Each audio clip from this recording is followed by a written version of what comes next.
कहानी सोर्ड विच की तरफ बदलती है जो डंजन के अंदर गहरी है। मोल जैसे जानवरों के साथ एक मुश्किल लड़ाई में फंसी है। वह अपनी स्किल का इस्तेमाल करती है चमकती तलवारें छोड़ने के लिए जो मॉन्स्टर्स को चीर देती हैं। जैसे ही वह आगे बढ़ती है अपने रास्ते में सब कुछ साफ करती जाती है। दो मेल कलेक्टर्स पीछे पीछे चलते हैं। 12वें रैंक हंटर के लड़ाई संभालने के तरीके से प्रभावित है। लंबा वाला कहता है कि उनके लिए कुछ करने को नहीं बचा है, जो उसकी डोमिनेंस का साफ इशारा है। छोटा वाला सहमत होता है लेकिन बेचैन महसूस करता है और मानता है कि उन्हें अपनी स्किल्स बढ़ानी चाहिए। लंबा लड़का अपने पार्टनर को सोर्ड विच को परेशान करने का ख्याल छोड़ने को कहता है और उसके बजाय चुपचाप रिसोर्सेज इकट्ठे करने पर ध्यान देने को कहता है। वह बताता है कि अगर हाइजिन वैसी ही होती जैसी वह पहले थी तो वह उन्हें बैकअप के लिए बुलाती, लेकिन एक खास घटना के बाद वह पूरी तरह से अकेले हो गई है। दूसरा लड़का उस घटना के बारे में पूछने की कोशिश करता है, लेकिन उसके कुछ कहने से पहले वह उनकी तरफ दौड़ती है, सबको भागने के लिए चिल्लाती है। वह हैरान रह जाते हैं। अचानक आए इस अलार्म से दंग रह जाते हैं। अलार्म की वजह सामने आती है। एक बहुत बड़ा जानवर जिसमें पर्पल चमक है और तेज धार वाले पंजे हैं। यह मैन स्टॉकर ग्रेड 4 डंजन्स का एक एवर्जन लेवल मॉन्स्टर है जो अपने जानलेवा जहर और बड़े साइज के लिए बदनाम है। घबराहट छा जाती है जब उन्हें एहसास होता है कि उनकी सिचुएशन कितनी खराब है। आदमी उसकी वार्निंग के बावजूद वहीं खड़े रह जाते हैं,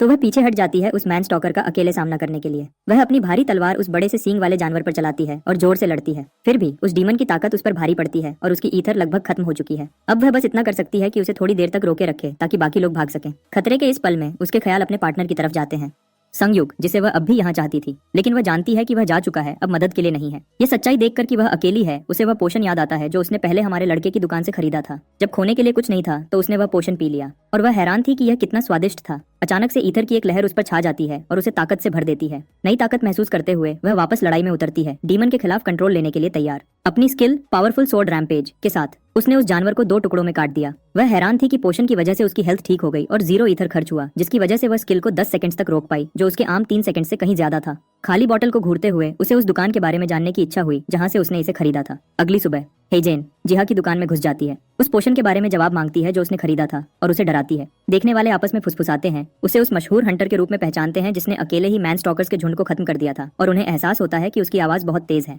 वह माफी मांगती है और उस पोषण के बारे में पूछती है जिसने उसकी 14% हेल्थ ठीक की थी बिना किसी ईथर के खर्च के। वह बताता है कि यह 0 टियर डंजन में मिले एक सोलर एप्पल से बना था। ये बात उसे और ज्यादा उलझा देती है, ये सोचते हुए कि ये एप्पल्स कितने मुश्किल से मिलते हैं। जी हाँ, ज्यादा बताने से घबराते हुए गोलमोल जवाब देने की कोशिश करता है। तभी हाइजिन को एक चमकती हुई नीली शीशी दिखती है। वह बताता है कि यह आइस रेजिस्टेंस पोशन है, 32% 40 मिनट के लिए। वह हैरान रह जाती है, ये जानते हुए कि ज्यादातर सिर्फ 10% 15 मिनट के लिए देते हैं। उसकी जिज्ञासा बढ़ती है और वह उसके सोर्स के बारे में पूछती है, और वह याद करता है कि उसे एक जादुई जंगल में मुश्किल से मिलने वाली विंटर स्ट्रॉबेरीज मिली थी। हालांकि उस वक्त वह सिर्फ लेवल 1 की थी और 20% आइस रेजिस्टेंस 30 मिनट के लिए देती थी। हमारे लड़के ने वह बेरीज इकट्ठी की थी जिसे उसने अपनी एल्केमी स्किल से रिफाइन करके पोषण बनाया था, और इस प्रोसेस में उसका लेवल भी बढ़ गया था। वह दावा करता है कि इंग्रेडिएंट्स टियर 0 डंजन से आए थे। हालांकि उसकी बात पर शक था। हीजिन उसके पास जितने भी पोशंस थे सब खरीद लेती है, मार्केट वैल्यू से कहीं ज्यादा पैसे देकर। जाने से पहले वह उसके नाम की तारीफ करती है, यह इशारा करते हुए कि उनके रास्ते फिर मिलेंगे।